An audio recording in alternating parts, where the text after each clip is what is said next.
Ever fancied learning a new language? You've come to the right place. This is my series called Speak Like Shaf, and I'm here to help you understand a whole new language, the language of business. Knowing what certain terms and phrases mean is absolutely crucial when it comes to being an entrepreneur and starting your own business. Today, we are going to look at a business exit strategy. Okay, I know what you're thinking. You haven't even got your new venture up and running yet. Why on earth would you be thinking about leaving your new baby? Well, firstly, having an exit strategy doesn't always mean that you're walking away from your business. It could mean that you simply have a different role. Although it seems strange, many business plans include an exit strategy from the outset.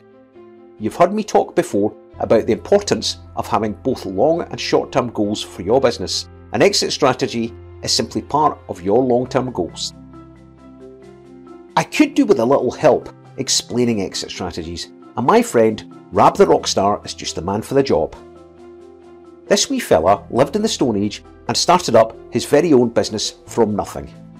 In fact, he didn't know it at the time, but he was the world's first entrepreneur. Rab designed and sold tools that made it easier for hunters in his village to go out and successfully catch prey. Spears, bows and arrows, hammers and nets were all made thanks to Rab. Now just imagine Rab fancied trying his hand at something else. What options would have been open to him in terms of a business exit strategy? Well, just like entrepreneurs today, Rab could have sold his ownership to investors or another company. He could have reduced or liquidated his stake and made a substantial profit because the business was so successful. Another option would have been for his company to merge with a rival, and of course Rab could have wound down the company, although he wouldn't have cashed in on its success. There are a couple of options open to entrepreneurs today that Rab didn't have. IPOs are still popular as they bring the greatest reward. IPO means an initial public offering, and they're used by companies to raise money for expansion and to become publicly traded enterprises.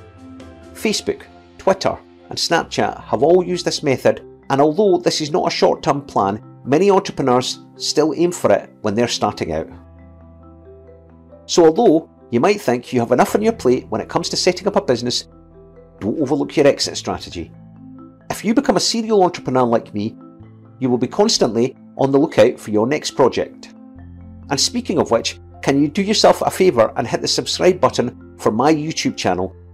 It's jam-packed with expert advice from me. I want to share everything I've learned over the years about running a business, so don't miss out. And best of all, it's totally free. Don't say I'm not good to you.